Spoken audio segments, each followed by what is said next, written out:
এটার একটা গাইডলাইন আসা উচিত সংশ্লিষ্ট প্রত্যেকটা ফেডারেশন কিংবা বোর্ড থেকে মনে করি যে সেই ক্রাইটেরিয়ায় আপনি যদি খেলা থাকে, আপনার যদি রাজনৈতিক কর্মকাণ্ড থাকে, আপনি কোনটাকে প্রায়োরিটি দিবেন, that becomes a issue.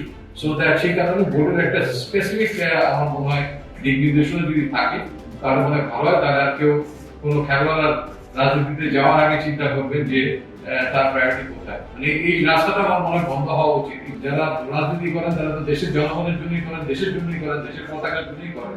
So my point ওয়াজ, তাদের যেমন ভাবনার বিষয় আছে যে একটা প্লেয়ারকে যেখানে আরেক জায়গায় ভালো সার্ভ করছে তাকে আপনি নেবেন কিনা, নেওয়া উচিত কিনা, ঠিক একইভাবে একটা খেলোয়াড়কেও তার প্রায়োরিটি সেট করা উচিত। মানুষ ভুল করে, আবার তার শুধরানোর সুযোগ আছে। আমি মনে করি যে সাকিব আল হাসান কিংবা অন্য খেলোয়াড়, যে কোনো খেলোয়াড়ই হোক, তিনি যদি কোনো ভুল করে থাকেন তার পথচলার মধ্যে, আমার মনে হয় তাকে তার নিজেরই একসময় বোঝার সুযোগ হবে তিনি কোথায় ভুল করেছেন এবং সঠিক ট্র্যাকে নিয়ে আবার নিজেকে নিয়ে আসতে পারেন। সবাই কিন্তু চাই যে গ্লোবাল টি-20 ক্রিকেটে আমাদের পারফরমেন্স যেন আরো ভালো হয়, তার জন্য যত বেশি ফ্র্যাঞ্চাইজি ক্রিকেট খেলা যায়।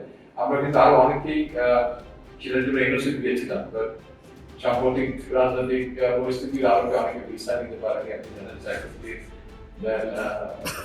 রিশাদ তারা নিতে পারেনি, যেতে পারেনি। So that we are open to all. সবসময় আপনি সবাইকে প্র্যাকটিসে পাবেন এটা হয়তো সম্ভব হবে না, যেহেতু আন্তর্জাতিক ক্রিকেটের ব্যস্ত, তারা তাদের ব্যস্ত সেই সময় ক্রিকেটকে নিয়ে থাকে, ক্রিকেটের বাইরে ছিল না। আর আপনি যেটা বললেন যে শ্রীলঙ্কার সঙ্গে যখন আমাদের প্রস্তুতি থাকা ছিল, এবার আমরা প্রস্তুতি নেওয়ার সুযোগ পেয়েছিলাম, বাট লাস্ট ফেজ এসে কিন্তু আমাদের প্রস্তুতি ঘাটতি হয়ে গেছে।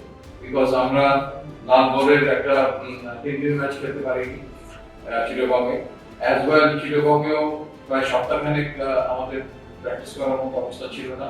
এবং ঢাকায় এসে আসার পরে 3 তারিখ থেকে আমাদের জাতীয় দলের অনুশীলনটা শুরু হওয়ার কথা ছিল।